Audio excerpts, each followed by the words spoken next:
Whenever you start ordering Wario food, my brain resets and I have to like readjust my surroundings.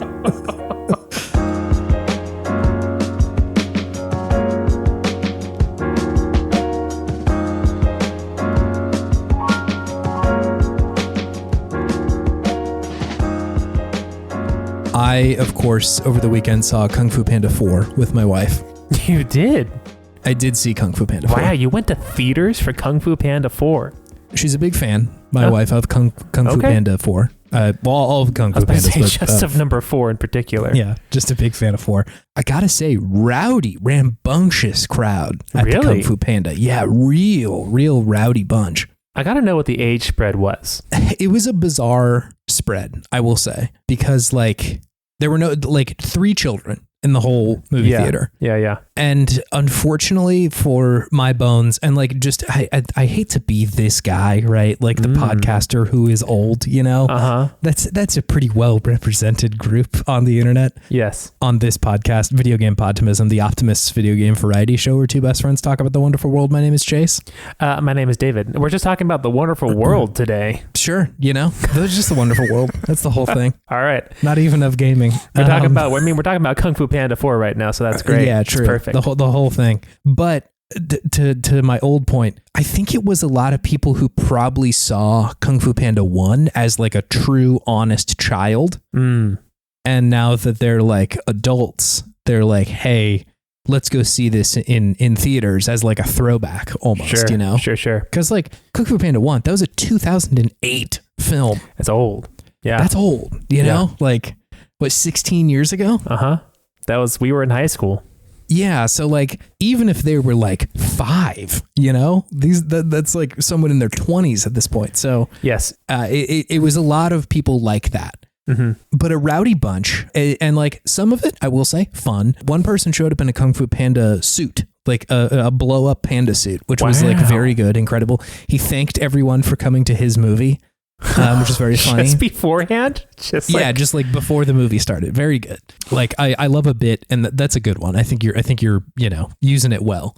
On the other end of sort of the alignment spectrum, you know, that was maybe chaotic good if you're looking at it that way with the panda suit. I think maybe chaotic evil or something like a person in the theater was like treating the movie like open mic night, where like I'm here to make jokes. I'm commenting about the movie. Yes, correct. And so they're trying to slip in one-liners every now and then of like, I'm going to say something that's just going to knock this whole fucking theater on their ass. What that boiled down to was a lot of the time when something weird would happen or bad, they would go, uh-oh. And that would sort of be their commentary.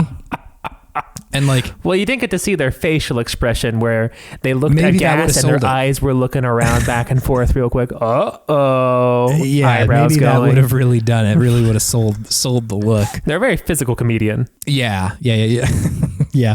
If you couldn't see Gallagher, like what would his show be? You know, awful. Not good. Yeah, Gallagher on tape is not a fun time. It's not as good. It's not as powerful. Anyway, great film. Not as good as 3 though. 3 really burned the fucking house down. You're a big fan of 3. I quite liked 3. 3 was pretty good. That's the one where he finds the other pandas, right? That's correct. Yeah. Okay. And like it's honestly pretty fucking good. I hear some tears in there somewhere, Chase. Did it get you? Oh my God, David. Listen, I knew it. I can cry at the drop of a hat during a movie. Just something about like a dark room, music, and like me being enraptured by cinema, you know? Okay. The art of the film. God, we are almost 5 minutes into this. Jesus. You had to talk about Kung Fu Panda 4, man. I'm giving you your moment. Usually what happens with these intros is I'll say something stupid for about 30 seconds and then we'll start talking about video games. I close my eyes and reopen them 5 minutes later. I barely scratched the cinematic depth of Kung Fu Panda 4. The Kung Fu Panda, what is it, a quadrilogy? Is that what you call it now? I guess, yeah. Franchise? It is a franchise. They do seem to be shifting over a little bit more towards Awkwafina's character in this one. Oh, she going to take over from Jack Black, huh? Potentially. I sort of suspect that Jack will be in this franchise for a long time. They're going to do like a Minions and Despicable Me sort of deal. So like two separate parallel franchises. Yeah, it's DreamWorks. They're doing that. I don't know if it's going to get me to the theaters or not. Quite so much as Poe himself, but Poe himself. Wow, that's a lot of Kung Fu Panda. We should really talk about video games. Unless we need to play a Kung Fu Panda tie-in game next week, is what you're telling me. Do you think they have one of those video games? I would be so surprised if they didn't. I'm almost positive there is, at least in some way, shape, or form. Yeah, there's a couple of 360 games here. Mm-hmm. Hello, content. I wish Poe was in Fortnite. I don't think he is. David, have you been playing video games? I don't want to talk about Kung Fu Panda some more, man. I don't know about you. I'm ready for it. Put the fucking brakes on these video games, man. I'm ready for it. I got KFP. I had a group of friends and we were at the Furious 5 in high school. But anyways. That's true. It's a true factual story. I have been playing video games to shift away from cinema to gaming. I have been still playing Resident Evil 2, the remake. Oh, yeah. I beat it. It was not a very long game. It was short and sweet. It was great. Did you do both routes? Like, did you play as Claire as well? I have started my Claire route. I have not. Okay. I have not gone through the whole thing yet. Oh. It's worth playing through as Claire because there's like a little bit extra at the end if you beat both routes. Yeah, that's what the game was telling me. Is it that much different mechanically? Do you get the same guns? Is it pretty much the same route except for the orphanage? You do go to the orphanage. There's like kind of similar stuff, but I feel like it's largely a different run. Okay. Claire goes in a pretty different direction and she does have different guns. Gotcha. Okay, that's cool. Yeah, I think I will probably play through that. I don't know if I will consume it quite as much as I consumed the Leon portion of it because I feel like the end of the game felt pretty good for me. But I think I'll play it kind of off and on through see Claire's story. But I thought this game was great. Yeah. The pacing was solid all the way through. Really loved how they laid out all the levels and the puzzles were really fun. I really especially liked how the enemies evolved as you go further down into the shit of the nest and everything. Especially really enjoyed the design and the visual and the mechanical design of like the plant zombies down in the labs. I thought those were really well done. Super spooky, creepy. Loved their take on a plant zombie. It's great. Yeah, it's very fun. And going through this game, I did, and getting to the end of it, where, like as you say, it usually becomes more of an action-oriented game. I don't mind that personally. No, I think I have a little bit of a different take on it in that it feels kind of like a reward for getting through the very harrowing, scary, tense parts of the game. It feels almost cathartic in a way. To get to the end of this game and then get a big old rocket launcher and have that final like power fantasy bow on top of this game where it did a really good job of making you scared and feel very weak and powerless in all these situations. And I also think that it does serve as kind of a nice segue into what you're also talking about, how the game becomes much more like an action game the second playthrough, and it really does seem like it encourages you to do multiple playthroughs, or it actually does encourage you to do multiple playthroughs. Yeah. So I think that might just be a very nice way that if the developer was thinking about that, how they're just starting to show you like, oh yeah, this can also just be an action game. Now that we've shown you our full hand, go back and just blast some zombies, which is great. That's a lot of fun to blast zombies, and that rocket launcher felt oh so good. I know. That last boss fight was a lot of fun. I won't get into too much detail on it because I don't want to spoil anything. I don't know, can you spoil a game that's been out for like 20 years? Probably, yes. If you've played a Resident Evil game before, like it's the same as the rest of them. Like bad shit happens, you have to fight a big boy at the end. You have to fight a big boy. You blow him up with a big old rocket. It felt great. Yeah. I liked how it felt kind of like a wrestling match. I know. in a way. It's very good. Where he's just lumbering at you super slow and you just have to run to the other end of the ring and just kind of battle of attrition until you get the rocket launcher. But I do feel like the last two bosses were quite fun. They really enclose you with these big scary enemies and then have you just kind of figure it out. I feel like the first of the big bad guys at the end was a little bit more scary, more in tune with the rest of the game, whereas the last one is much more just like, all right, just bullet sponge, let's go, unload. Yeah. Your trigger finger has been stayed most of the game, and now just let them bullies fly, baby, and just do it. So I did really enjoy the whole experience of this game. Really well done. Enjoyed the little bit of the Ada missions too, because it was just like a little bit of a puzzly break compared to the Leon bits. Yeah. And I did enjoy the little bit of character development that Leon gets in the game. He goes from feeling like a rom-com character from the Midwest who gets dropped into this game to being just like a generic police guy at the end.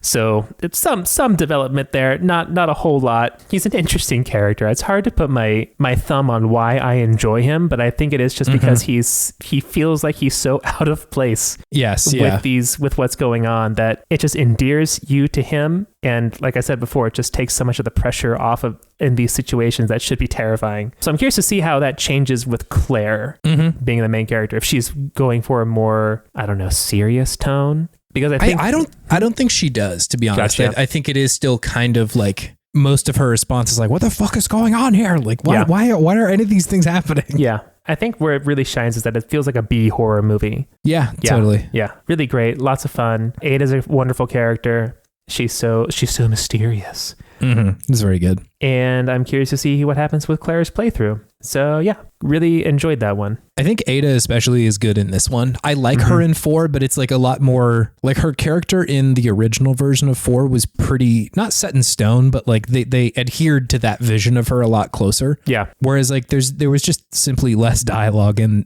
the very original version of Resident Evil 2. And so they had more to work with, and I'm happy with where they went. It was cool. That whole underground area too, like the lab and it's so good. It's very good. I think they did a really good job with it. The visual design is so good. Yeah. And again, like you said, the engine is just like so nuts. It looks so good the whole way through. So amazingly good. Yeah. Yeah. Incredibly good. I also love that you can kind of see the connective tissue between Leon in this game and Leon in 4.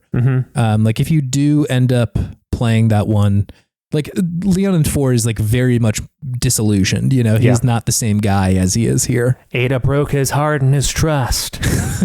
It's partially that, which is like, of course, like corny and ridiculous, but like I think that's part of this series. Yeah, that's the thing. It's like this game is a rom-com and like a soap opera wrapped in this like bizarre horror game. And so it's part of the series for it to go that way, but still it's cool to see the connective tissue. And I like to your point about Leon being an interesting guy. It's weird because like Ethan Winters, who's the protagonist of 7 and 8, doesn't really work for me. I'm like not crazy about Ethan. Sure. But they do really similar stuff. Like Ethan is also a head empty himbo kind of dude. And like a lot of the time he is responding to things in a way that's like ridiculous and like not in line with how the world is currently treating him. Yeah. And for whatever reason, with Leon, that works. Like he's it may just be the like how earnest it comes off. Like Leon does not seem like he is being ironic. No, he's just kind of like this. Yeah. Whereas for whatever reason, Ethan Winters doesn't come off like that. Leon feels like a good Christian boy from the Midwest getting plopped into the zombie apocalypse.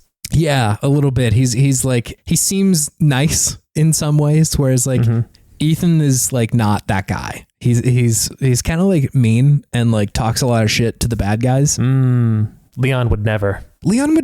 Or if he does, it's ridiculous, right? Like he says when in the original version, which I don't think they kept in the remake, he to Ramon at some point had said like, no thanks, bro.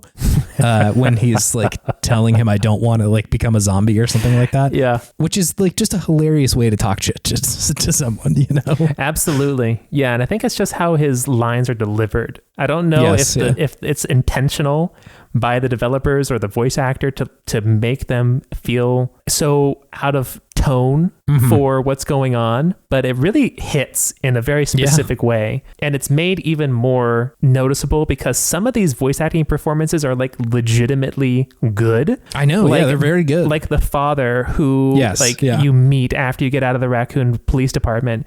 That shit was crazy. It's haunting. Yeah. Haunting. Like his essentially like his daughter is turning, right? Like she got bit, and like he's just trying to like he feels like he's in The Last of Us and Leon is in Resident Evil. Yeah, he's having this intense emotional moment, and then Leon turns to Ada's like, see, this is why you gotta tell me everything. This is why I joined the Force. It's just so like ridiculous. In the most hackneyed way possible. I'm like, this is emotional whiplash right now. But the juxtaposition, I think, just like I said, it just takes off the pressure of the moment, so you can experience that intense emotional beat that they just did, but you don't have to stew in it. No, because Leon comes out of nowhere with just the most ridiculous, this is why it's about me statement right afterwards. Yeah. No, it's great. After playing like 40, 50 hours, probably shorter than that, like maybe 20 or 30 of The Last of Us 2, and like there's simply no humor or levity. Yeah. That it does feel nice in this game that it's like there are intense emotional things happening, but also at the same time, like the game is like, it's not that serious. It's just fucking zombies, man. Yeah. It's always toying between those two, being giving you enough scares to feel uneasy, but then bringing it back, be like, hey, well, it's fine. It's just a game. Yeah, it's just a game. It's shooting zombies. It's fine. But one other thing that I just really loved on a technical level about this game, besides the engine, was the sound design. I thought the sound design was really good in this. I played it on my surround sound system. Yeah, and man, they knew what they were doing with the surround sound. It just all sounded so believable and great. And just especially Mr. X just going around the room around you physically adds so much to the spook factor. Really, really great. It's a good game. I love these games. It's a good game. It was a really great game. And that's really the only game that I played substantially this past week. So Chase, I'm letting you in. Wow. Yeah. Let's go. What have you been playing this week? Couple things. Got a handful of games for you. We were talking about this pre-pod, but something I want to do is I'm going to start just like picking at some of the suggested games for us in a not good games segment. If anybody has like really strong feelings that they need their game to be covered in good games, like please tell me. But I sort of feel like it's not necessarily like it's got to be covered in that format. Like it's hot stats or no stats, baby. Because like we're sitting at 98 suggestions in our inbox right now, and Chase is feeling the pressure. It is not pressure. I just want to I want to play these games and have people hear some conversations about them in a timely manner. Sure, you know? Sure. Because I like making this show, and why not involve people more than we already do? Sure. Anyway, so point being from all that, there's a couple of games in our suggestion pile that I think make more sense to play during this bit of the show, where it's kind of a little bit more open ended, and it's more of just feelings about it. And our experience playing it. And I think a lot of the times those games are also ones that are maybe pretty good and don't have a lot of flaws that we have to dig through, or also are just more recent, a more recent video game. Yeah. That said, I got a couple of those. The first one is this game called Pseudoregalia. Oh, okay. Which is a game that was suggested to us by TK. TK had said, small Metroidvania that is heavily inspired by the N64 aesthetic. Technically not an old game, but feels like something a developer would have come up with had they been able to truly optimize the snot out of the N64. It's definitely too big and too graphically intense to have actually been on the N64, but it evokes that console very well. I had TK, thank you for suggesting this game. Yeah, this was on my wish list for a while, and I just hadn't played it yet because just visually, it just looks extremely my shit. Any of these lo-fi games, I'm yeah, dude, I'm into that. It was also reviewed pretty well, and anytime that there's an overwhelmingly positive review status on Steam, I'm okay, but what if I bought that? What if I got that and played it? And this was one of those games, at least when I had checked it out. So I was kind of already primed to be interested in what this was, and to explain what this game is. It is this game came out last summer. I think it's made by this person called Ritzler, and the idea for this game, the Rizzler, the idea came out of a game jam, and they were hey, this actually kind of rocks. Why don't we should turn this into a whole thing. Boiled down, this is a 3D Metroidvania. Is the game. Yeah. I mean that really does describe a lot of it. I think the important thing to note though is it really does look like an N64 game in a lot of ways. And I think probably the closest thing is Ocarina of Time or Majora's Mask. Sure. Like I think you see that in not just like the textures or the graphical style, but like the structure of the levels and stuff feels very Ocarina of Time. Even just like the transition from going from one room to another, it's like feels very Ocarina, where you can't see through the door until you get right up on it, and then the next room sort of like fades in. I honestly don't even know if that game needed to do this, but it's a nice touch. It's a nice touch, huh? It looks really cool. You get like plopped down into this like castle area, and it's a little light on details, and I think that's intentional. Like, I mean, it maybe could have been a limit placed on the game, like that was not the focus of it, but I think they do really well with not explaining a ton to you. Like, it seems like there's kind of a narrative reason for that. Gotcha. They're keeping it a little close to the chest. Yes, yeah. And I'll touch on this a little bit more later for like why that decision was made, being kind of like loose with the story and also just the visual style. But like, without spoiling anything, the name of the weapon that you get in this game is called the Dream Breaker. Ooh. So like, that's a cool name. Take that for what you will. Yeah. You know, there might be some narrative significance there. But anyway, so yeah, you're plopped down into this area, and it is very open, right? Like, it is open in a way that a lot of like kind of older Metroidvanias are, where there's not a lot of story happening to you initially. It's just like, okay, here you go poke at the edges of this and like find where you need to go, you know, and you do that. It suffers from the same thing that at least in my experience, that every Metroidvania does, which is the opening hour or so is really overwhelming, at least for me. I almost always have that experience in a Metroidvania where like I just have the whole map and I'm just like trying to get to the edges of it and find like where's the place where I can't get to for the next area, you know? Yeah. Where is the ledge that I can't jump to that I need a double jump for? Where is the door that needs a bigger laser or something? Sure. Because once I find that, then I can go in another direction and, you know, keep wandering around. But just that first hour is kind of like, oh God, this place feels gigantic. And I think that's intentional, right? It's supposed to feel a little bit like these giant rooms that you're able to like wander through. But once you are able to see like, all right, this place is clearly a location that I'm not supposed to be able to get to yet. Yeah. Then it does become a little bit more fun of like, all right, well, I remember a door that I haven't gone through yet. Let me go check that out. And behind that door is, you know, a slide move or something like that I can get that will allow me to slip underneath something that I wasn't able to before. I'm kind of burying the lead here. The movement in this game is so good. Oh my God. Which is so not common for N64 games. No, I was about to say, like, looking at this, it just reminds me of games that just controlled very poorly. Oh my God. Yeah. That just like, it would feel horrible. Especially to in 3D. Try and, yes. Yeah. It's very bizarre to play that just because like, not a ton of games are doing the lo-fi thing. There's some, right? Like I think of the more successful ones, you can look at, oh God, not Stellaris, Signalis. Yeah. Of like a horror game that is intentionally doing lo-fi graphics and using that for some kind of narrative purpose too. More so than just like any of the kind of lo-fi horror games that are pretty much strictly just doing a cover of like that genre. You know, Lake Haven Chrysalis was a game that I played last year. That's like, it's very much just kind of doing like, what if we had like a vertical slice of a Silent Hill game and you could play it for like an hour? And I love that, to be clear, but it's a little bit different, but it's so interesting to play it where it is using that graphical style, but it controls in a way that simply did not exist on that console. Sure. You know, like this game feels so much better than I think any other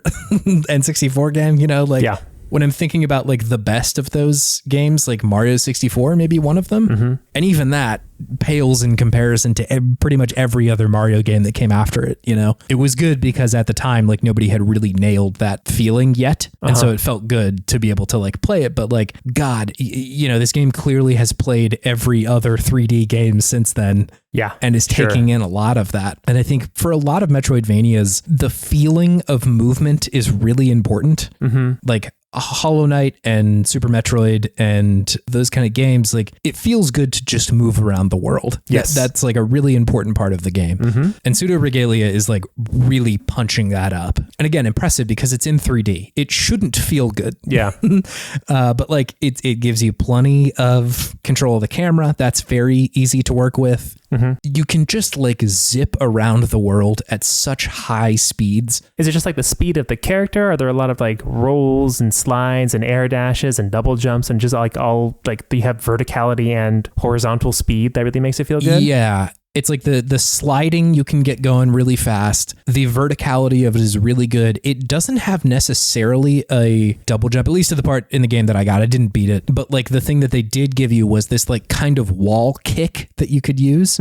It's not exactly the same thing as like the Mario jump where you jump on one wall, then the other. It's not exactly that. It's more so that like you kick at a wall, and if there is one, it will sort of knock you back a certain direction. But you can also just use that if you want to like just get a little extra momentum to like get onto a ledge. Gotcha. Because you're a goat, right? Yeah, you're this kind of like goat creature, and like just this is part of the game. Just like thick, she's like kind of thick. It's goat. Like, it's goat mommy. Yeah, like I was just when you said what the game looked like, I just typed in Pseudoregalia into Google image search, and man, put your safe search on, folks, because the internet has got a hold of this one. There's some very interesting art. I had to really wade through some things to actually see what the video looked game like. is. A lot of deviant art links in there. I'll leave it at that. One of the accessibility options that you can turn on is to give the main character pants, which I did. There you go. She's not like her like butt isn't out, but she's got like her thighs are huge, like she's jumping all around this level. 2 C's.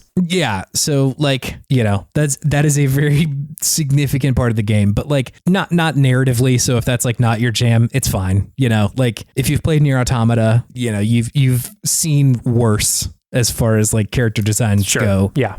She's strong. She's a big jumper. It's a goat. She's a goat. Anyway, so to answer your question, like there's the wall jump, which like initially feels kind of wonky, but like once you get the feel for it, it feels so good. It like almost gets to the like Titanfall 2 level of traversal. Sure. Where like you're just like moving between these like pillars in a way that is so satisfying. And once you're able to kind of like see where the game wants you to go, that also just works phenomenally of like, all right, I don't really know how to traverse this place, but I do see these 2 pillars over a pit. Could I jump between those while like crossing the level? All that sort of stuff is like just really, really good. And every ability that they layer on just continues to feel good, right? Like there's one where you slam the ground and you can sort of like vault upwards a little higher so you can get up to like higher areas. There is a genuine just like wall run, which feels phenomenal. And there's just like a bevy of options for you as far as movement goes.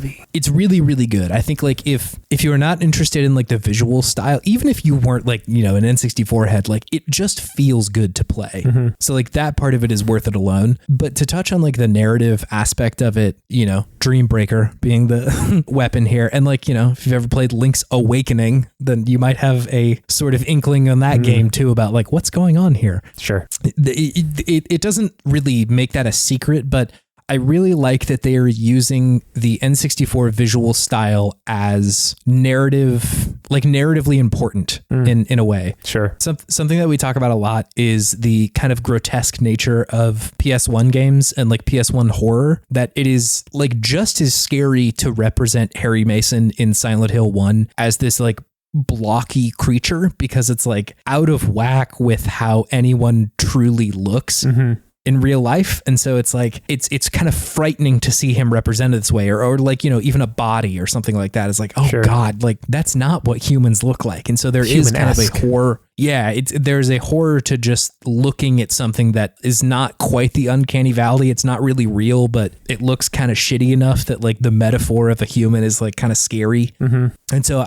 we talk about that a fair bit in how that's utilized in horror, but I think you can make the same argument about like a kind of N64 stylized version of graphics, but in the same sense that the PS1 version is good for scary stuff. This is good for sort of like dream-like places, like I think that a lot of games like this, they look like a memory, or they look like a dream in a way that's like, it's kind of undefined in certain places, and the architecture doesn't always totally make sense.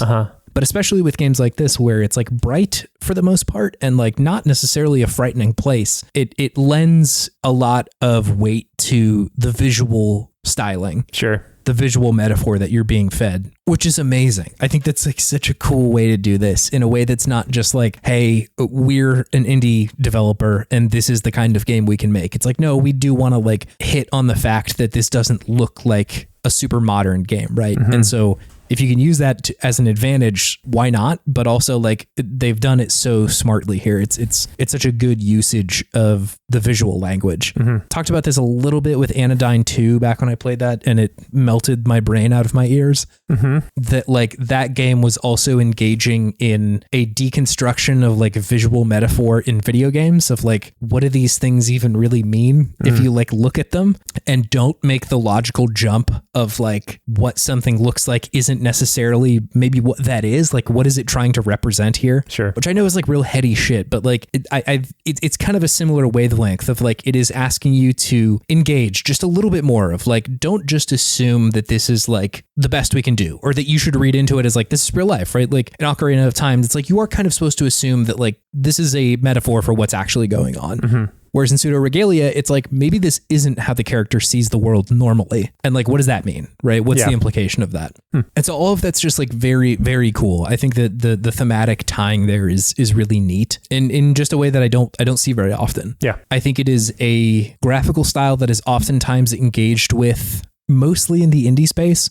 And part of that is out of necessity, right? Like it is cheaper to make a game like this. You don't have to invest quite as much time in making everything look as gorgeous as, Leon's face or something like that. It's look gorgeous. Gorgeous face. Looks chiseled and handsome, but also very real and looks like a real guy. Yeah. Whereas like, this game is polygonal and a lot of the textures are like simple and, kind of reused in certain places. And that's all fine. But I think it's interesting when it is not just like, this is the best we could do. It's also like, what does this mean to the world? And it would be just, I would really be interested to see people outside of like kind of the indie space do this, right? Like to engage with this, like what does Insomniac make when they're forced to make a game that looks like it's on N64, you know, or something like that, right? Like Larry and pick your favorite developer. I just think that's so cool. It's a thing that is not very well represented in the game space right now. And so I'm always just like stoked whenever I find one of those games that is intentionally doing it. Hideo did a little bit. Hideo did a little bit. Yeah, it's true.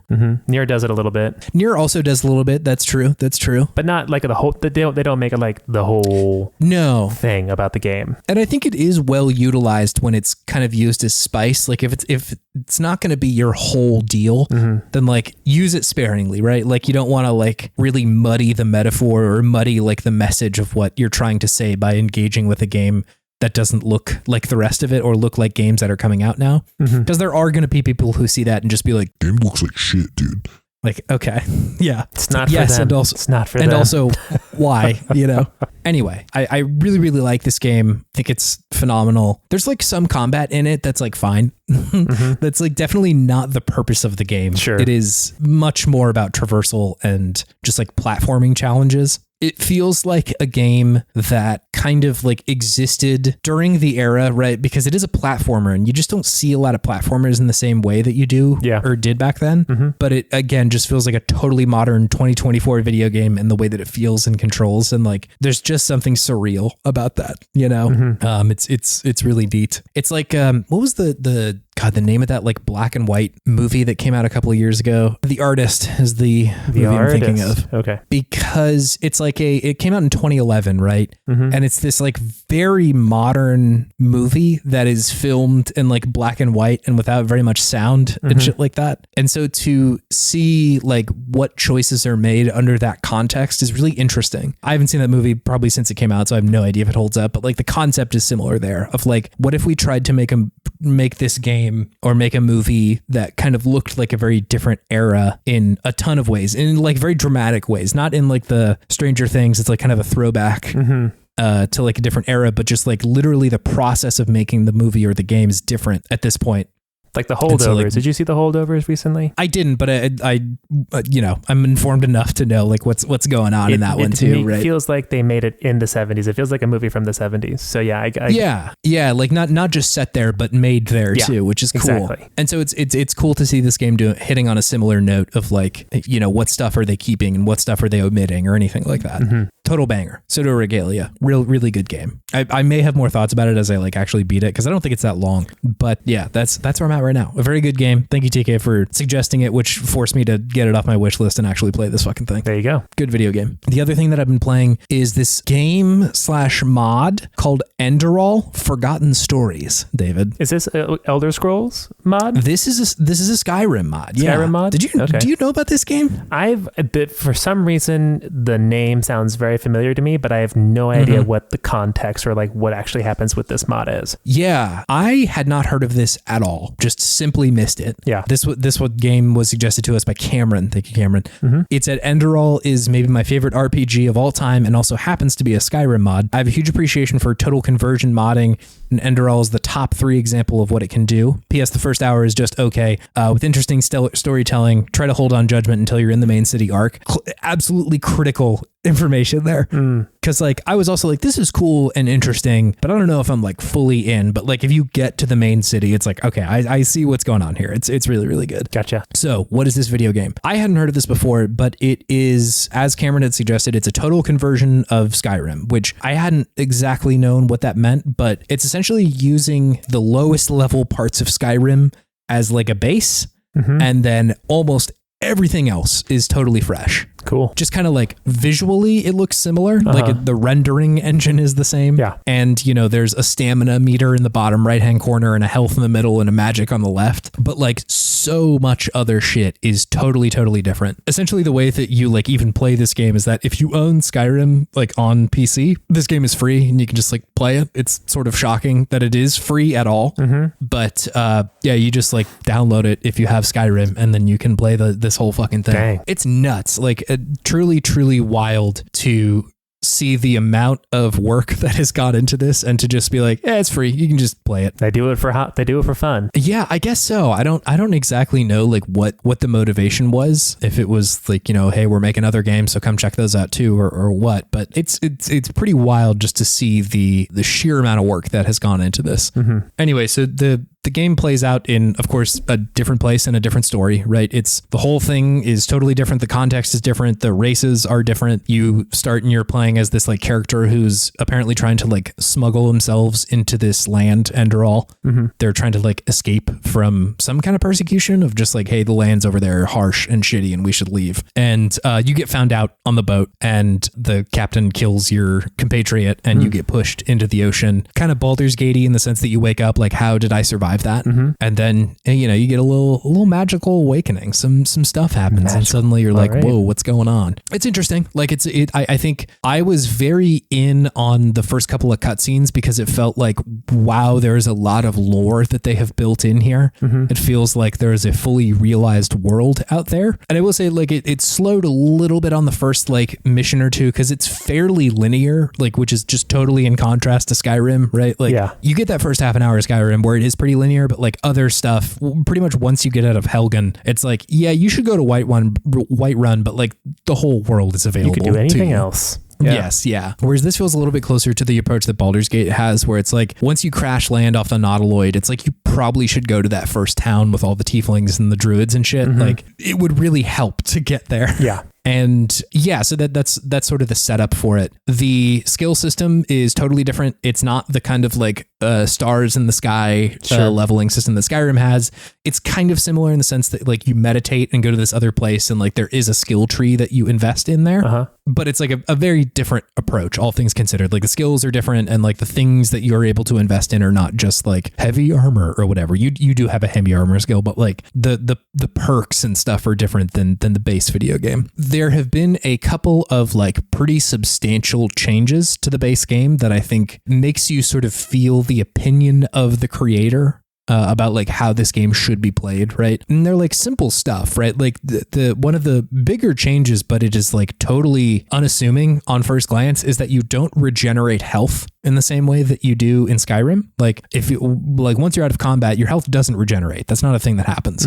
And also you can't just rest wherever. You have to find like a bed if you want to do that. Yeah. And so like just those two little changes all of a sudden make the world so much more dangerous than it normally is, right? Because you don't have kind of unlimited health, right? Like I think Skyrim puts an emphasis on any individual encounter in that way, where it's like you have to focus on just the thing in front of you, the fight in front of you. And if you can make it through, then great, you're fine. But in this one, it's like I'm fighting this wolf and I'm at half health and oh God, I killed him, but now I'm at a quarter health. Like, what am I going to do here? Right. How do I like deal with this? Gotcha. And so it's similar to Baldur's Gate in that way too, where like, you know, you have to be careful with like your healing spells or your health potions or something like that, to the point where you're like kind of conserving and rationing, like, you know, what you can do and when you can do it and all that sort of stuff. And so it ends up kind of feeling a little bit more like just a more traditional RPG in that sense, and a little bit more like fantasy based. I'm not sure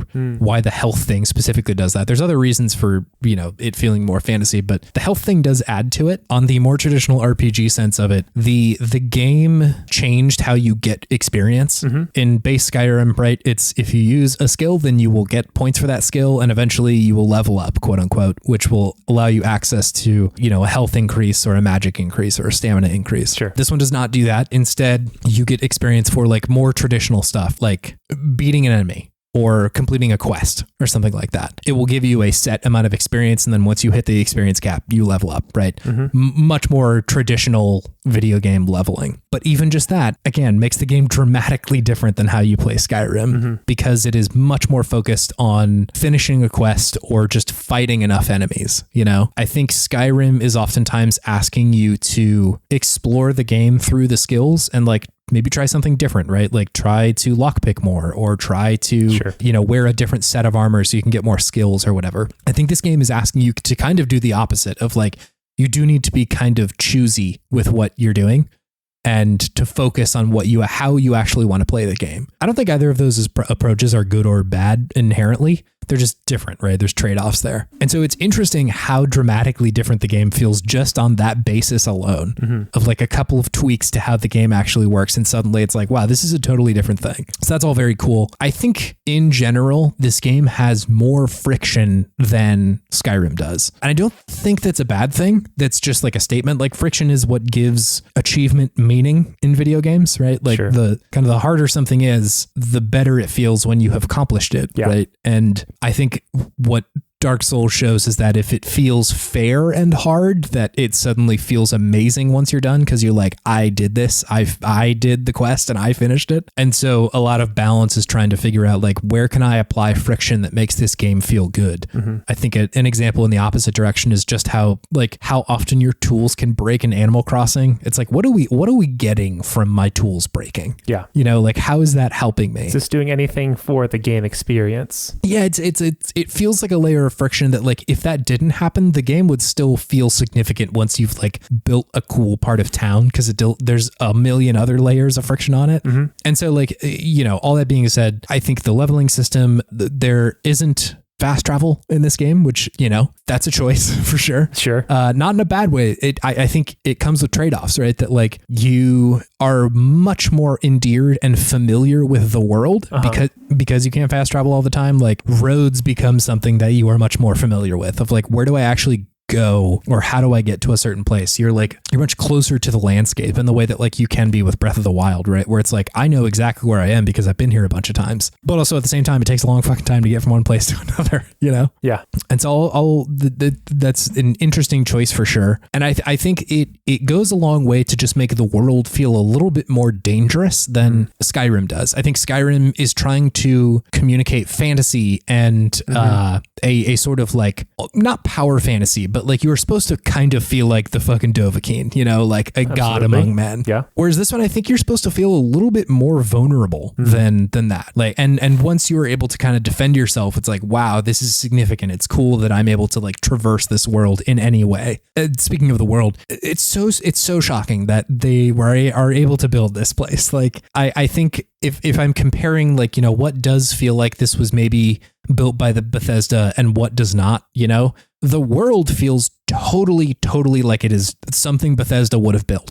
It is gigantic and sprawling, and there's plenty of caves that are just like, there for you to explore. It's not part of, any main quests. It's just like, I don't know, some miners used to live here and now there's like some trolls in there or some skeletons or something. And so all of that feels like, wow, they just fucking nailed it. It is, they've got that balance of like, here's the main quest that you can see far away and a bunch of stuff on the way that you can optionally choose to go check out. Just the design of the world specifically of like feels cohesive. It doesn't feel like, a knockoff of an Elder Scrolls like world. It feels considered, but also like a real place in the way that like, yeah, it makes sense that the road would go this way, or like that this landscape would exist in the way that it does. All that's really great. It's really surprising that they were able to just like nail that. Speaking of things that they nailed, the soundtrack, amazing, totally good, totally shocking soundtrack, totally new soundtrack. Wow. Yeah, they made a new official soundtrack, OST, and like it's really impressive. It all sounds really good. The battle music is great. The music for the overworld, great. All that shit is just like totally in line. Can't believe it's not first party. Shocking situations, or a shocking development that they were able to pull that off. That's all like amazing. Maybe some less things that they nailed. The voice acting is very hit or miss.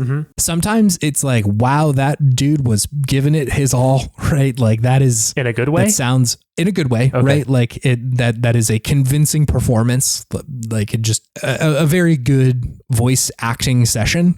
And other times it does not sound like that, right? And in any other game, I think that would take me out. But like, because it is the same, or like, the base game, those are the people who made Oblivion and Skyrim, a game that is not necessarily known for its top bar of voice acting across the whole thing. Sometimes you get a Patrick Stewart and it's like, wow, that's a really good person doing very good acting. And other times it is just a guy that runs up to you in the forest and sounds like a dude in a vocal booth. And like, that's good. I like that. Right. I think Into the Aether and both Steven and Brendan talk about like how Oblivion kind of feels like local theater sometimes. Oh, like, yeah.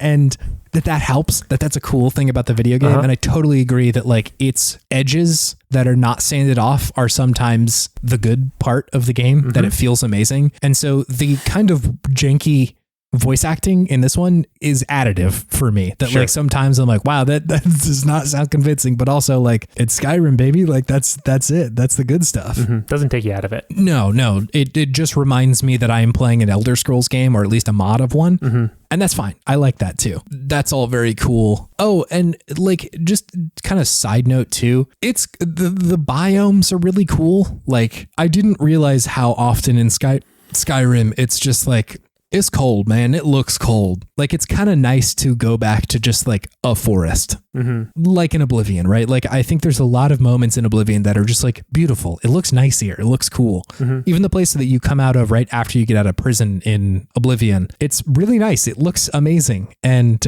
this one is kind of similar. In the first area that you get to, it's like, it's very foresty and just like beautiful and pretty. And I think that's awesome that it sort of offers another approach to the biomes in a game that is mostly chilly. Right, like just a very cold place. I really appreciated that. I thought it was neat. I think there's a lot of this game that ends up feeling a lot more like classical fantasy, like I was mentioning before. I think just like the setup, the lore, the fact that like skeleton warriors are like a lot of the people that you're fighting a lot of the time. Yeah, Give just me the like skellies. Yeah, it feels kind of like swords and sorcery levels of fantasy in a way that sometimes like I think for better that the Elder Scrolls games feel like something else. Like it feels like a different thing. And this one kind of feels a little bit, more like Jason and the Argonauts level of fantasy So games. you think Elder Scrolls feels less fantasy like? I think Elder Scrolls feels just kind of like it's doing its own thing. It is definitely a fantasy game, but just the lore of it all feels very singular in a way that like I would say it's more Elder Scrolls than it is fantasy. It has its own pantheon of gods and monsters and creatures that make it its unique thing. I see what you're saying. Yeah, like the Witcher creatures in like it, or the kinds of weapons or the kinds of spells and shit like that. Yeah. It just feels like its own thing. Whereas maybe I haven't played enough of this game to know its identity yet. Maybe it is a little bit separate from all that, but I kind of appreciate that it is just like, here's a fantasy world. It's fantasy. Also, just like total sidebar, but like, I really appreciate that the game is not forcing me to be a sneaky archer. Like, let it flow through you, Chase. That you are incentivized to play kind of whatever you want to, and the more you invest in that, the more you get good. Whereas like, if you play as a sneaky archer in Skyrim, it's like, that is clearly the way that you should be playing, because you are doing so much more damage so much earlier and from so much farther away. Safest and most effective way of doing it. It's just smart to do it. Like you of course should consider the sneaky archer. Whereas like, I chose the kind of like magic background in this one, and like, magic is the thing that is definitely working the best for me right now. Which is cool. Like, it's cool to feel like there are other options other than kind of what they set out in Skyrim. Let's see. I can't really speak to like the story as a whole, because like there is a lot of it and I'm just not that deep into it. But like, I think the way that they're telling it is interesting enough that it is kind of pulling me along. And I think that like they've done the legwork to write a lot, and for it to feel like this feels like a, you know, an expansion or something, that I think it's working for me. Like Cameron mentioned, especially once you get to Ark, the city is so good.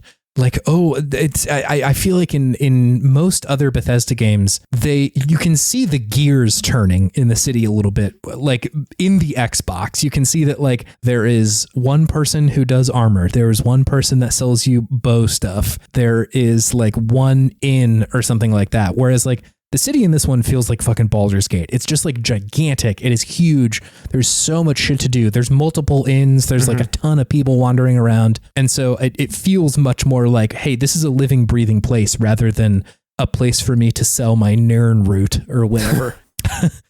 And so like that again, I think the game is purposefully trying to set you in a place a little bit more and endear you to this location to the point where it feels like this feels closer to a real world location rather than like a video game. And again, I don't think either one of those approaches are good or bad. I love all the locations in Skyrim because they feel like a video game.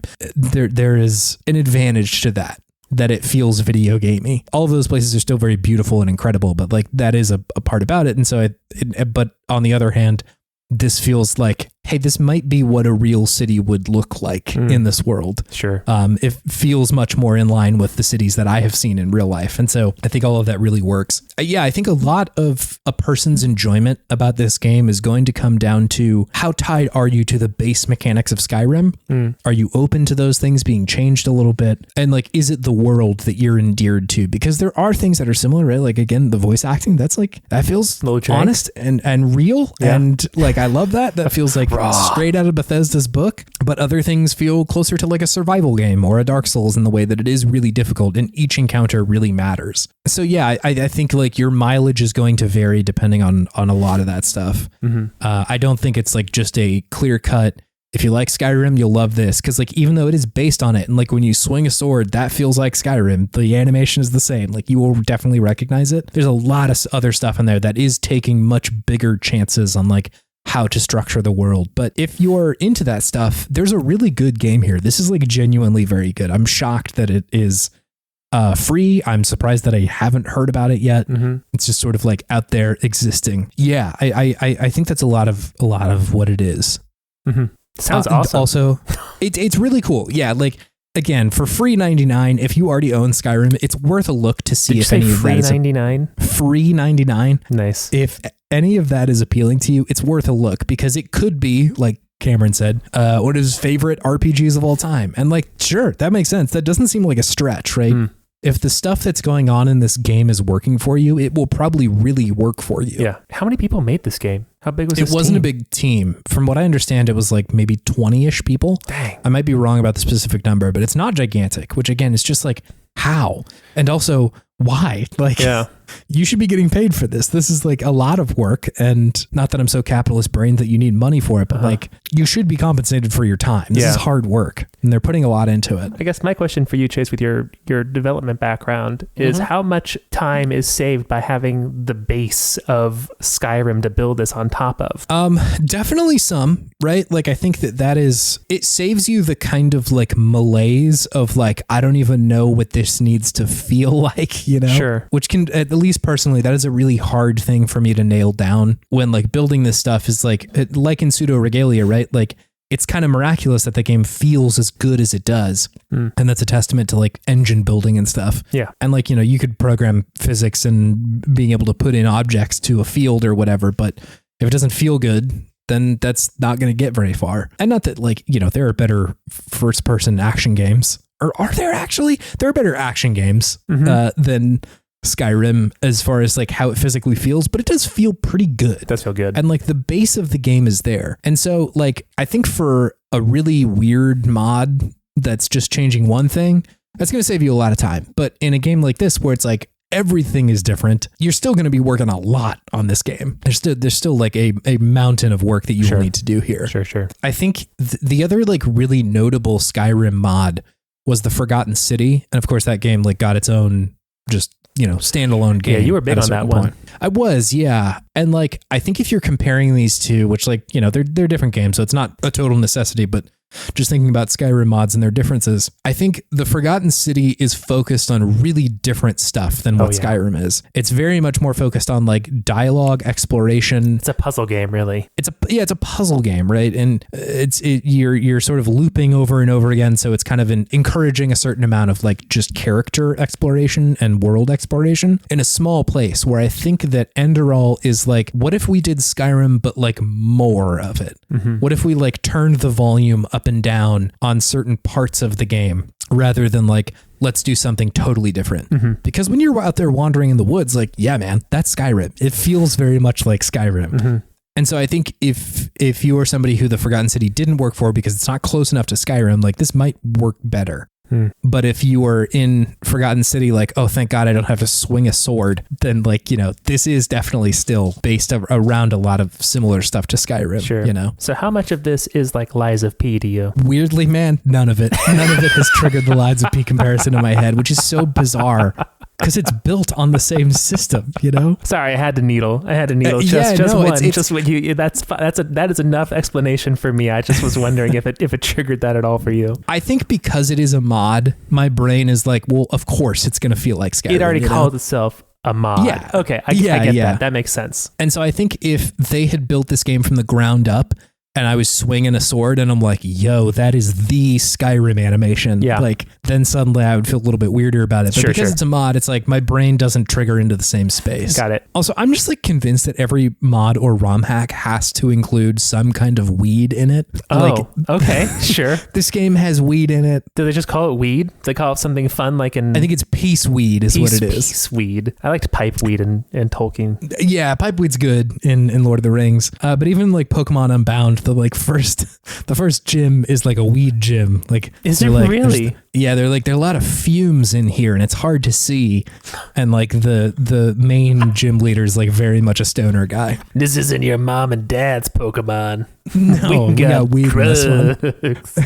420, baby. I really do appreciate that this game is it is riding that line well with me, because like I am allergic to mods or ROM hacks that are like edgy. We're going to take the maturity to the quote unquote maturity to the nth degree, right? Like there's like butts and murder and cussing in this one. Yeah. And like, you know, I think that this one approaches content differently in a way that is specific to itself, but it doesn't feel like we are simply a response to the tone that the main game took. It's like, no, we want to build our own thing. And whether or not it includes something, it's kind of besides the point. You know, it's just our world, and so we're going to do with it what we want to. So I'm really glad that it's not like just edgelording the whole way through. Yeah, that's hard for me to stand at this point in my life. Yeah, it's for whatever reason I've just become like so allergic to it. The moment I get a whiff of that in a ROM hack, I'm like, oh no, dude, I can't do it. I'm out. I can't. Thank you, but I'm out. Anyways, that's Enderal, Forgotten Stories. It's fun. You should give it a look if you're into any of that. Thank you, Cameron, for letting me know about this video game. Yes. This will all bring me to my Podtimistic thing of the week. Which is? One guy. It's a person. I know who it is. Who is it? No, I don't. Continue. I know who it is, but continue. This week It is Mac Chan Daddy, David. Mac Chan Daddy. It's Mac Chan Daddy. Who's this? It wasn't who I was thinking. Who did you think it was going to be, out of curiosity? Is this the Helldivers guy? Mm-hmm. Okay, It is the guy I was thinking. I just didn't know his name was Mac Chan Daddy. Wait, which Helldivers guy? Because the one who controls the lore? That is Joel. Different dude. Oh, okay. Joel, hats off. I salute you, Joel. You're doing a great job out there. Mm-hmm. Who controls the lore of Helldivers 2? No, Mac Chan Daddy is a player in Helldivers 2. Oh, okay. AJ, Kim, and I were playing Helldivers the other day. And I don't love going on the internet to play games with randos. Yeah. I have played lots of games with randoms on the internet, and usually that experience is bad. Yes. I would say 90% of the time, if somebody is on mic, it's going to be a bad time. Mm-hmm. Even if I'm just crushing, people will still be mad, Mm-hmm. And something about me, a little peek into my personality, is that if I can feel that people think I'm doing something wrong, I'm just so in my head. Sure. That moment where you're the first person in line in your car and you're trying to turn right, and there maybe was a time that you could have gone, but you would have had to really gas it, and you can feel people behind you just staring daggers into the back of your head I would have fucking gone, dude. Oh God, it's like poison. I can't deal with it. And so for me to be letting my team down to random people, these are not people I know. You're talking about social anxiety. I believe so, David. I think that's what it is. Shouts out to 20 milligrams of sertraline a day. It does help. Not that it's a laughing matter, but continue. No. I mean, my personal experience with my own, I can make fun of because it is absolutely ridiculous that I would feel that way. I can see it. But when I'm in that driver's seat, man, turning right, God damn it, this sucks. I did the same way with the video games of I don't want to disappoint these random strangers that I'm never going to speak to again. That sucks. And so when I feel like I'm doing something wrong, it is kind of a challenging experience. And I sort of gathered that Kim and AJ were also I don't know if I want to go on the internet and play with people. And so we were all just kind of playing, the three of us, for a while. And that's fine. At some point we go back up to our ships, and Kim hits the button for quick play, which brings us into a matchmaking queue.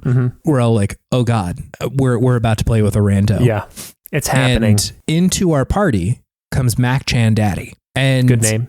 Great name. You can see on the levels, or you can see in the game, everyone's level. Mac Chan Daddy's level 30 or something. I think I was level 5. I think AJ's 4. Kim was level 2. She started playing that night.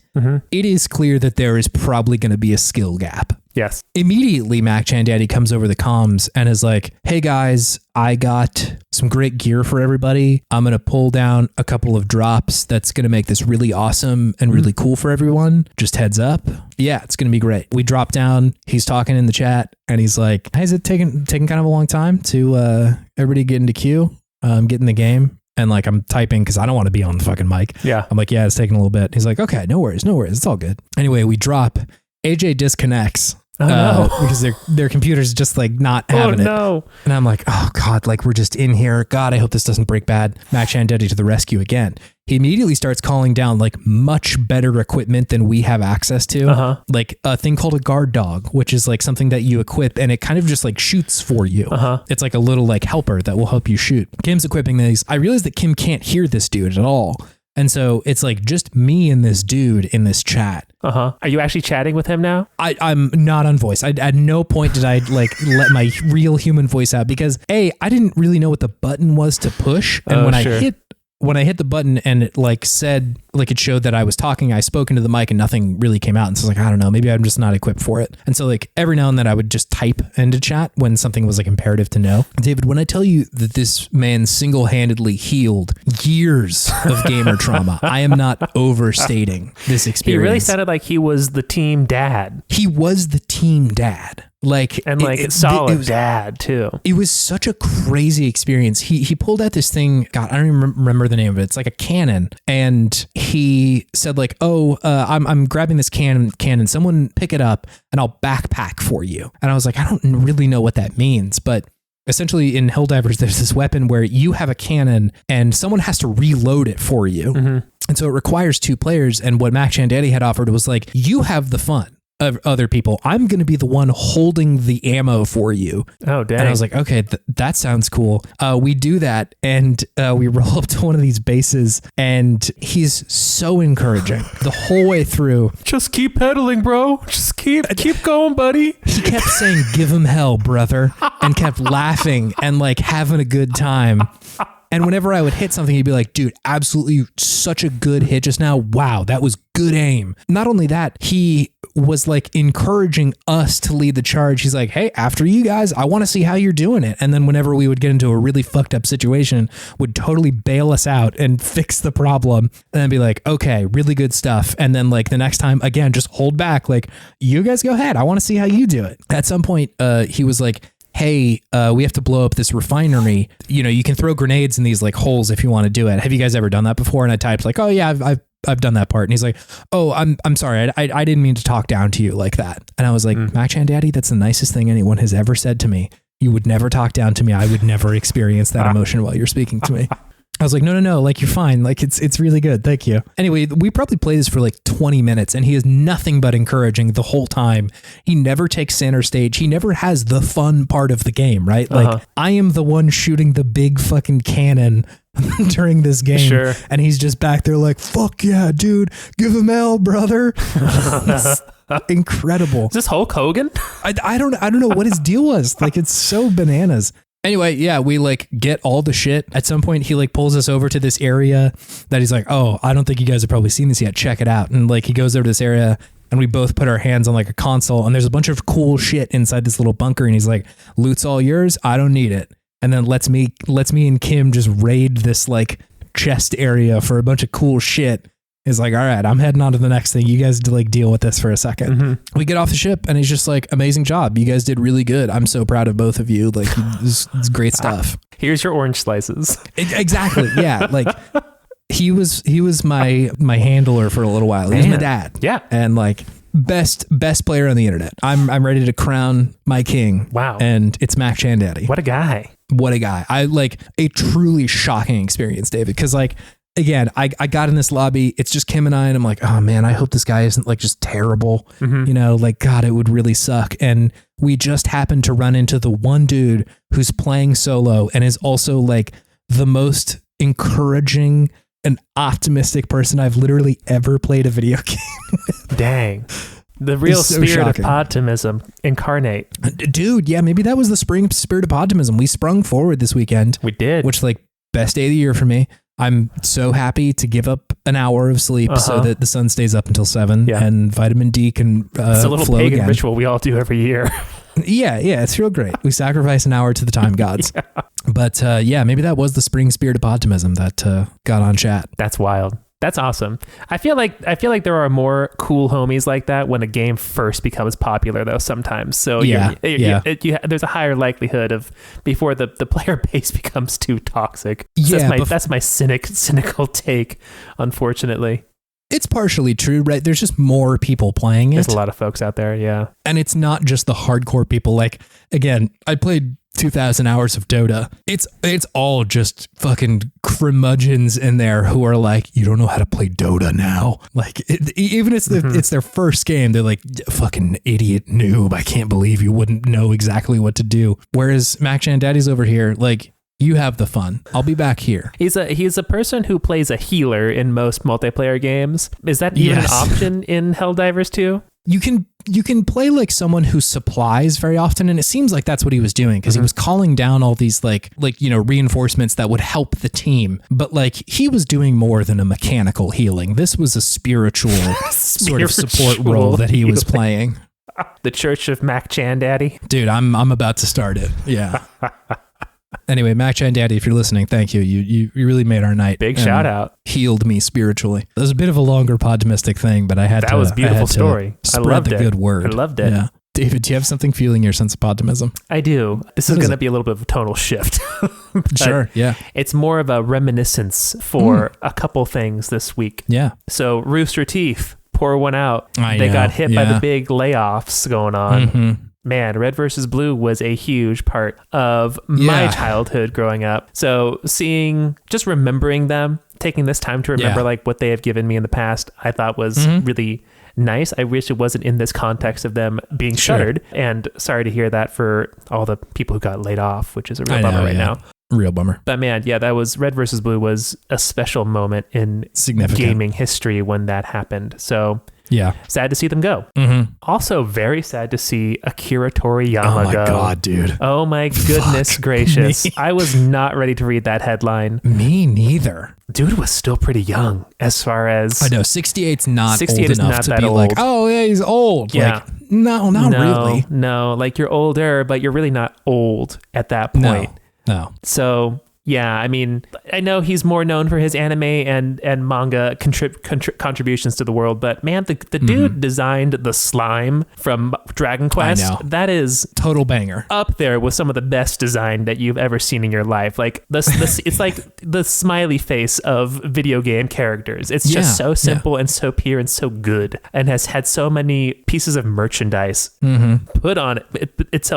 Yeah. So really sad to see Akira Toriyama go, but good to remember what he has given to this world, and those things can never be taken away. Yeah, it's true. They're here forever. The contribution from Toriyama is just like nuts, man, to so many parts of my adolescence and just like my adult life, you know, like I think like Dragon Ball Z would have been enough, but like there are so many things. Just the contribution, like you're saying, to Dragon Quest is like immeasurable. That is like Dragon Quest is not the same series without Toriyama's art. No. Like it simply is not the same thing. It has a very specific style that is instantly recognizable and enjoyable on the eyes always. Yeah, no, totally. It feels good to look at. Yeah. There's like an optimism just in like the character designs. Totally nuts.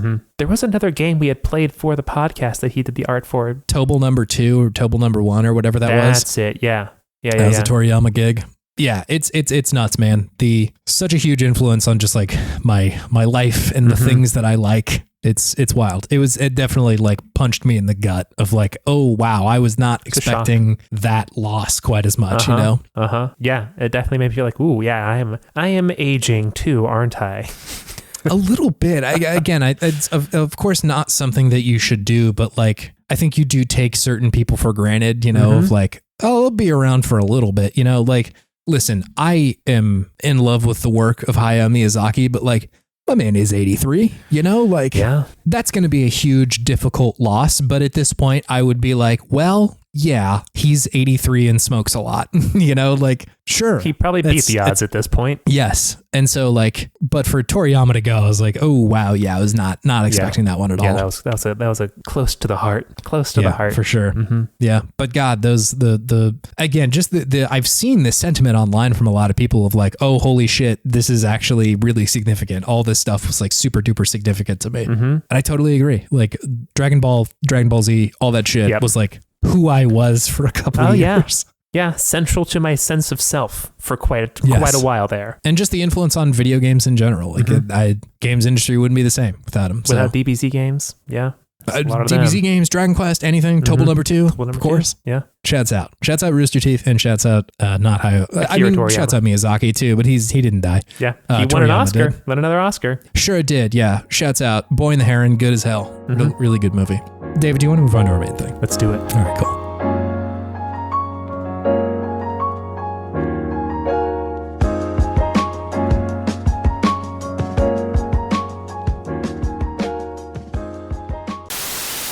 Put some mood music on.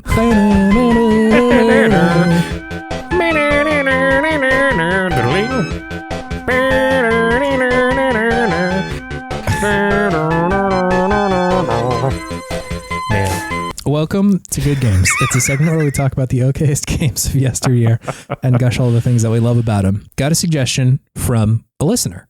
Rob.i had suggested that we play Wendy, every witch spelled Witch. W-I-T-C-H. Yeah, I got that right. Every which way. Yeah, witch like the cackling witch. Like a mage. A mage. Like a lady wizard. mage. Yeah. And like, hey, Rob, not to put any pressure on. Rob had suggested the frog for him the bell tolls. And so I was like, okay, let's see So what he Rob comes with some heat. Yeah, I was like, okay, I want to check out what's going on here. So yeah, we played that. That's the segment is we play those games that people suggest to us. On the topic of Wendy Every Which Way, Rob had to say, I found this game a few years ago while looking for some Game Boy Color hidden gems.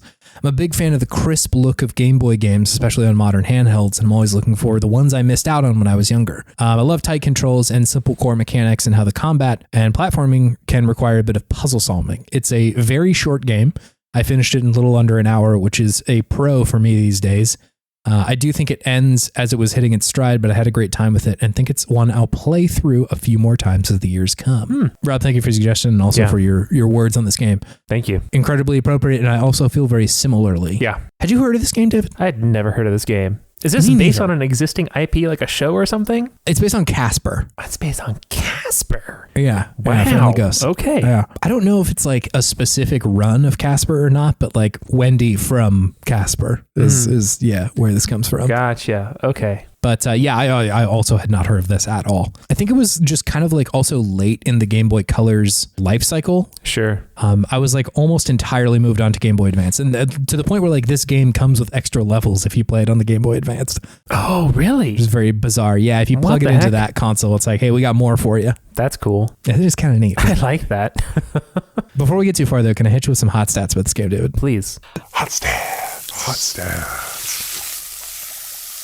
Wendy Every Which Way came out September 2001 for the Game Boy Color. Uh-oh. Just keep going. Just keep going. Oh, boy. So it's made by Way Forward Technologies, which I wasn't super familiar with, but they have made some games that I've heard of before. I think the most recognizable is the Shantae series, the Shantae series. The pirate lady, pirate genie. Yes. Is that what she is? Yeah. I guess so. Yeah, I think pirate is probably the closest thing. Mm-hmm. She's had a bunch of games, and like honestly, no, I haven't played very many of them, but I like for the people who are fans of it, I think they're like very into it. Yeah, I've never played them, but I've heard they're great. Heard people really love them. And so they made those games. Also, the River City Girls series, and more recently the Advanced Wars 1+2 Reboot Camp is a game that they developed. So definitely some titles in there that I had heard of before. I don't have a review from Joe Video, but I do have a review from The Game Horde, which you had a weird emphasis on the word horde. I did, didn't I? I thought it was going to be something very different, but continue. Yeah, I see how that would have sounded like that. I see what you're going with. Now, The Game Horde, they reviewed this game. It's kind of tough to say without it, isn't it? A little bit. The Game Horde. You do it cleaner than I do. I don't know why mine sounds so you bad. Really emphasize the first syllable. The nearly W sounding HOA part of horde. Yeah, the Game Horde. Yeah, the Game Horde.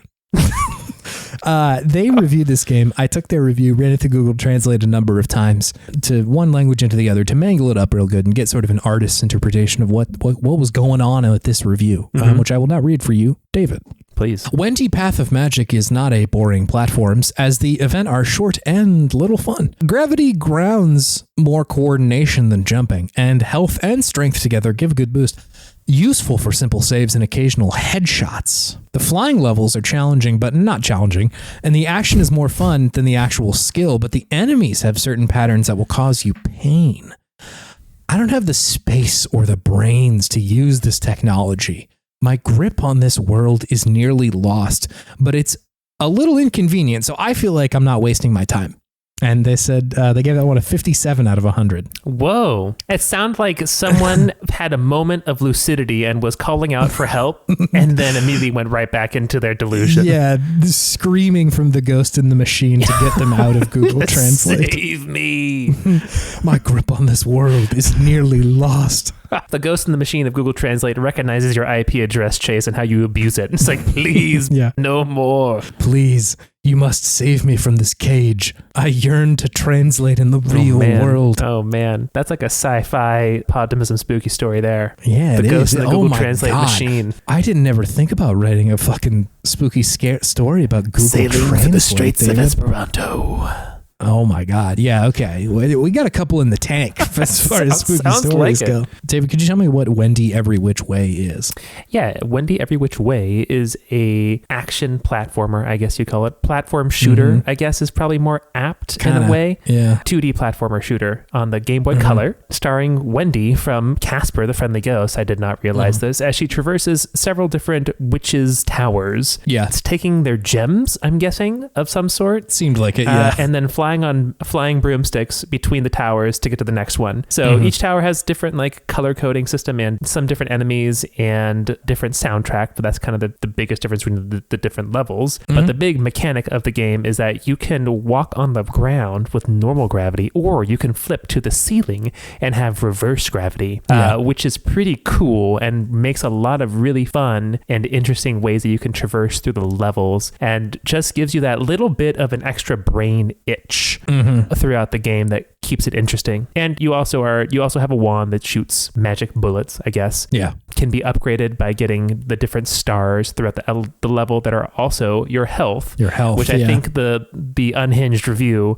alluded to that fact a little bit. Health and strength are the same thing. Yes. Yeah. So yeah, you can really be blasting some big half moons pretty good in like a shotgun pattern once you're fully loaded with the stars, but otherwise you just have like a little tiny pea shooter. So it really does encourage exploration that way, which is nice. Yeah. It kind of reminds me of the approach that like Star Fox has when you get like better blasters, that like if you knock one of your wings off, it doesn't work anymore, you know? Yeah. Which is fun. I think that's cool. Yeah. So like, I sort of suspect that this will be a fairly short segment because like, sure. The thing about this game is the gravity thing. Yeah. It is so good. It really is impressively really good. I did not expect them to cook with that this much, but it was a really creative and skillful team that made this game. Yeah. Because you can really tell they considered every different way that you could really make this mechanic fun. And it really never overstays its welcome because, man, the game is short. Yeah, like Rob is correct. You can beat this game in like an hour. Yeah. It's really, really short. Yeah. Which is like sort of surprising for Game Boy games. I feel like the norm was either it is extremely long or extremely difficult. Yeah. And so to just be able to like kind of experience what the game has to offer pretty quickly is like Rob said, that's a good thing for me these days. I enjoy that because I think it doesn't force you to get so like freakishly good at the video game that you're suddenly a master of Wendy Every Which Way. It just like allows you to approach a situation and be like, I don't really know how to do this. And then you figure it out and you're like, wow, that felt great. Yeah. That's a really cool, valuable experience.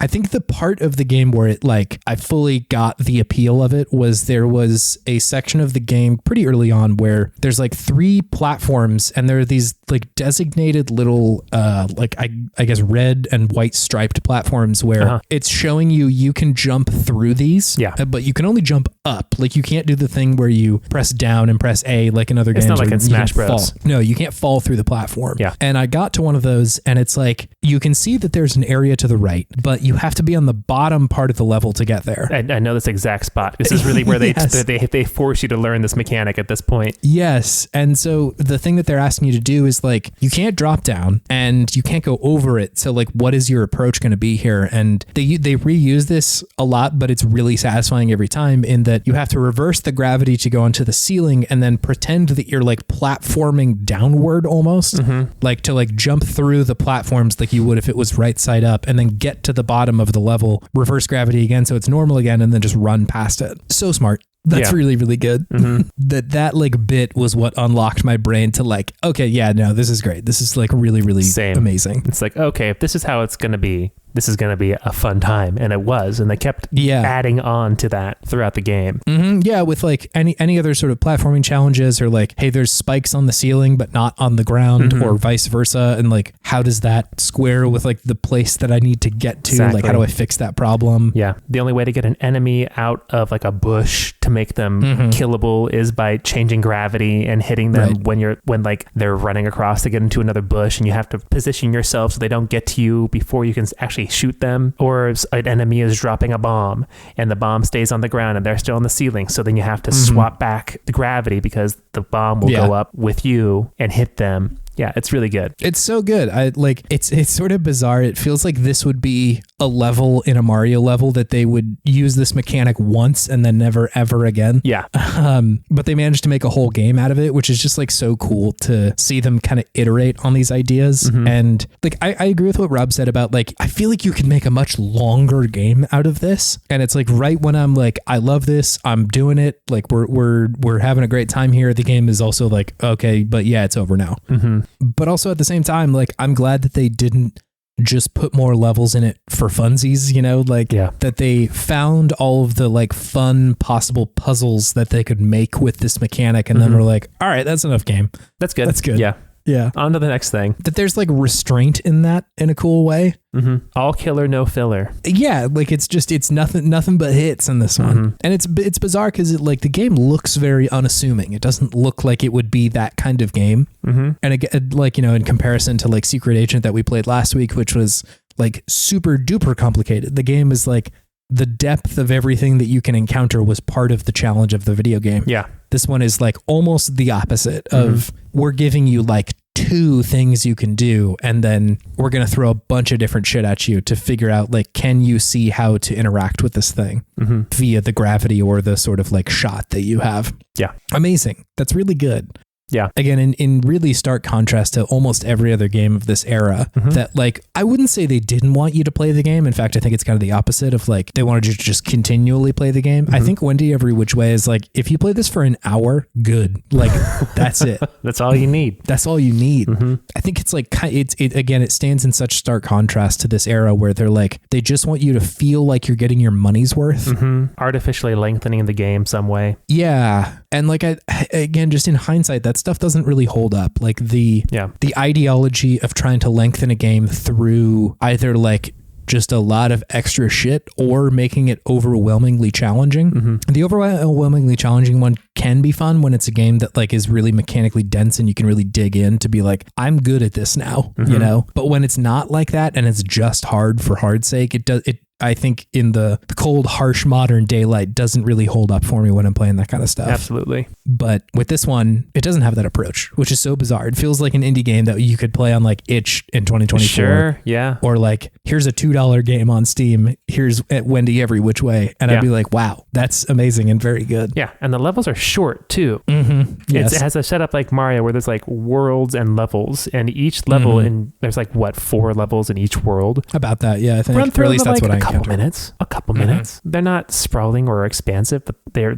well laid out and they're entertaining and they're interesting in what you have to do. Like each little room presents a different challenge and way to use the skills that you've learned through the rest of the game.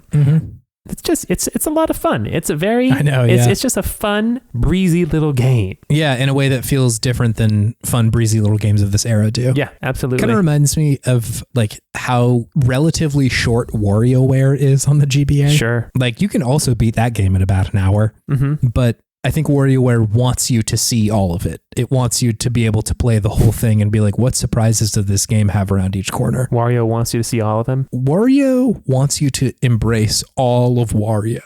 No holds barred, no reservations, just Wario. The whole Warchulada. The whole Warchulada. Don't ask me why that's where my brain went, but yeah, here we are. Here we are. I was going to try and do Waluigi and enchilada, but I think that might... Warchulada? Warchulada? Waloncini. Oh, Italian. I didn't even think. It doesn't have to stay in the Mexican food pantheon. Yeah. Waloncini is painful for me to experience. Played by Al Pacino. Yeah. It also could be a extremely short-lived like macaroni and cheese tie-in with Waluigi's face on it. I see that. I was thinking like a peppercini. Waloncini. Can I get some Waloncini on the side? Can you put some Waloncini in my Subway sandwich man? That's a powerful move at Subway. The pepperoncinis? Yeah. Makes for such a different sandwich experience than Absolutely. without the pepperoncinis. Yeah. I'm living in peppercini whenever I get those on there. It's just such a sour, intense situation. Salty sandwich. I love it. Are you a peppercini It's man? really, I wish I could tell Subway, can you put 3 pepperoncinis on this sandwich? Just 3? Just I hide them don't somewhere need a for me. lot. It'll be a nice little surprise when I bite into it. Because they really, I think Subway's like, listen, we both know that the expensive stuff in the sandwich is the meat. Mm-hmm. And so like, we're going to load you the fuck up with these weird vegetables that we have in here. Yeah, there you go. And so like Here's 50 pepperoncinis on your 6-inch sub. They layer it on so thick with the pepperoncinis. And I feel like the pepperoncinis also come with like that sauce that they sit in, like their little preservative sauce. Yeah. So it really soaks through the rest of the sandwich. The pepperoncini ectoplasm that comes with it. The ectoplasm, it's the spirit of past chinis. The only one strong enough to stand up to it is the meatball sub, I think. Yeah, true. If you get a meatball, that's going to definitely go toe to toe with those pepperoncinis, and it's going to be like, I got you. I can soak up that flavor. Who's going to win? Only your colon knows. God, the meatball sub is a pretty intense experience at the age of 33, David. Dude, I think I texted you this, but this last like week or two has been my first foray into antacids, and it's just like they are a necessity for some food items now. Sometimes, like, listen, I don't mean to be 33-year-old on Maine like this much, but like, yeah, like acid reflux sucks so bad and just happens out of nowhere these days. Mm-hmm. Like, I won't even eat something ridiculous, and it'll be like, wow, my throat hurts a lot today. Mm-hmm. Or like it's so hot to breathe right now. Yeah. Why is that? Yeah, not a good time. Drinking late at night, forget about it. You're gonna need a Tums tomorrow. Forget about it. Your breath is spicy now. Your breath is spicy. You got the spice in you. I'm also like such a ketchup boy, and like that's pretty acidic, isn't it? It's very acidic. That'll get you going as far as like acid reflux goes. Gotta live the Waloncini life, baby. Can't this is stop, audio. won't stop. This is audio poison. What we're doing right now. Give me a Warchulada with some Waloncini on the side. Waloncini. Fuck. Waloncini on the side. Warchulada with Waloncini on the side. That's it. I need Mexican-Italian fusion, please. I'm living in another planet right now. I've transported somewhere else. Are we still doing good games? Where am I? I think we both incepted ourselves with the word witch. And we both went to sandwich. Yeah, sandwich. I think that's what happened. I think we were primed to talk about sandwiches. And that brought brought you back to me, Wario. There's sort of that reference to like maybe nude Wario in the beginning there that you are sort of invoking. Oh, yeah. Which was a lot. Did you watch the Oscars last night, David? John Cena? Is that what you're talking about? Yeah, John Cena was seemingly nude for a lot of it. So I wonder if that was where Wario sort of got into your brain. He could be a good Wario. Man, I would love it if in the live action Mario movie that is now in my brain that John Cena played fucking Wario. That's the only option now, I think. Just big jacked Wario. I think it could be anyone else. Who's Waluigi? Oh, it's Jeff Goldblum, right? Jeff would be a fun one. Those two together seem like meatball and peppercini. So I don't know, like maybe it would go well. I don't know. Meatball and peppercini. I believe it. That's a powerful combination. 2024's version of salty and sweet. Could I have a meatball Warchulada, please? Oh my God. Whenever you start ordering Wario food, my brain resets and I have to like readjust my surroundings. This is true. You had a look of just immediate... Where am I? Cranial assault. Neural assault right then when I said the Warchulada. This is the D4 psychic damage that suddenly got into my brain. A meatball Warchulada with Waloncinis on top. With extra Waloncini sauce. Don't skimp on the Waloncini ectoplasm. Really slather it on there. Oh my God. I experienced like ego death just now. Like I didn't have a form of self anymore. All right, Nintendo, we know you're listening. If you want to take down Big Subway, this is your chance. We're giving you gold right now. Waloncini is like the brown note, but for the soul. It sort of just like pushes me out of my body. The brown note of the soul. I just immediately vacate my soul from my body. Yeah, and I become a heartless. Yeah, a nobody was created. Was created just then. What would be your nobody name? Sex Chaz. I would love to avoid Sex Chaz if possible. I think that would be super cool. No, it'd be Sex Cha? Are there any other options on the menu? Shakes. Can I suggest Chaxies? Chaxies. Whoa. I like Chaxies. Wendy Every Which Way is a really good video game. I really enjoyed it. It was great. You should play it. It was a lot of fun. Like, it's only an hour. It's got some great mechanics in it. I like the way that Wendy is animated. She's very bouncy. True. Looks great. A lot of animation frames. She does a very fun flip when she switches gravity. That's always a joy to see. And the soundtrack's crunchy and good. Mm-hmm. Fun game. Don't forget my Waloncini sauce on the side. I'm going to come back here and scream at the manager if I don't get my Waloncini sauce, man. Do you guys sell Waloncini sauce by the gallon? I need Waloncini sauce for my house. My kids are driving me crazy, and Waloncini sauce is the only thing that will get me through the day, man. God, I'm trying to start my own pickle company. Can I get some Waloncini sauce? Any leftover? I need to soak my vegetables in this stuff. Ooh. Man. Thank you, Rob, for your suggestion. Thank you, Rob. It was great. Excellent suggestion. Is the title of this episode going to be Waloncini Ego Death? Because that feels appropriate. I mean, I think that's what just happened to you.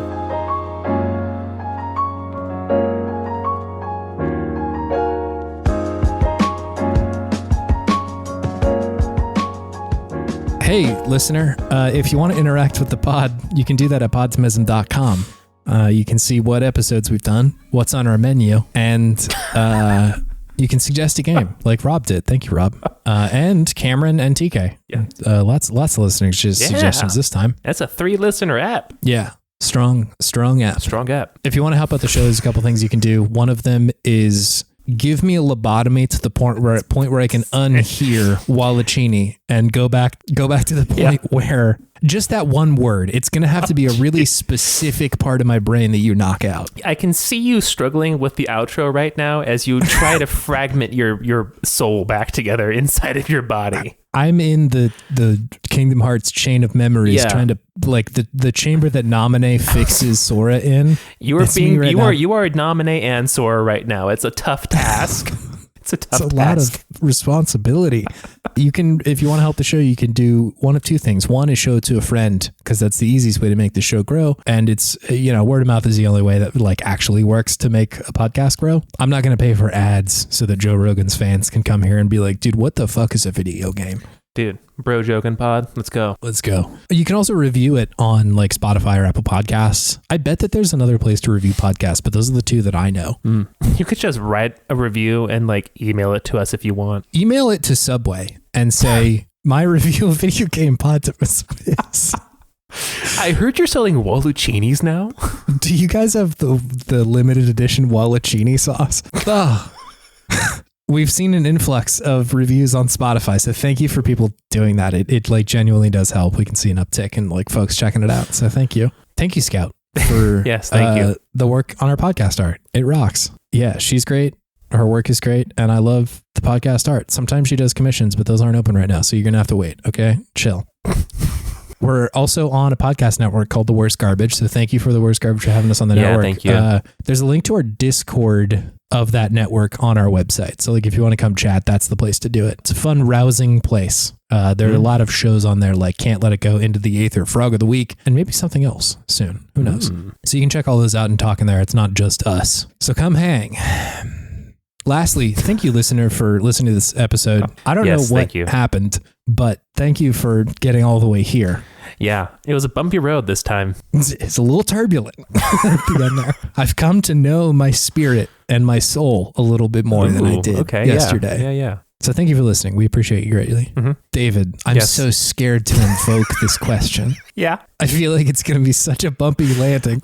We're coming over the Colorado mountains right now, trying to land in Denver. Yes. And it's always so bad landing in Denver. Very turbulent. The scariest every time. A lot of wind coming over the mountains. It makes landing not easy. Do you have any gaming wisdom, David? I do. What is it? If you eat a large meatball Warchulada with a side of Waloncinis. Make Everyone, sure please buckle your seatbelts. We are coming into a particularly rough patch of turbulence. Make sure that you eat some Tums Yes. beforehand. Oh, God, thank God. Just normal wisdom. Oof. Let's Wow. get ahead of it. Get ahead of it. Yeah. Maybe hit some Pepsid like an hour or two beforehand. If you know you're going out to the restaurant, you'll thank yourself later. I'm a big, listen, you know this about me. I like Pepto-Bismol. I like the texture of it and the taste. I love Pepto-Bismol. Pepto-Bismol. A mini reset there. Yeah. Oh my God. The point I was making. I love to take a swig of Pepto. It really heals me. It's a really soothing experience after I have had one Wenchulada Waluigi sauce. I don't even remember the name anymore. Warchulada? Thank you. Warchulada sauce. It just such a nice word to hear, isn't it? It feels bad coming out of your mouth when you say it. It's not like a pleasurable thing to hear or say, honestly. No, it's like how old like people in the dark ages would like be scared of certain words that they would invoke the devil or something like that. I feel like Warchulada isn't supposed to come out of my human mouth. No. Like it's meant for another creature. Absolutely. Something not of this realm, not of this plane. It's like our three-dimensional minds are trying to make sense of a four-dimensional word. There's like syllables on top of syllables that we just can't even access with our three-dimensional mouths with this. I can't say them because I'm not a time walker. I need to speak them at two different points in time. Gotcha. Yeah, absolutely. All right, we'll see you next week, gamers. Yeah, see ya. Don't forget the Wenchulada sauce, the Waloncinis sauce. Walchulini. I can't even remember it now. See ya. Bye.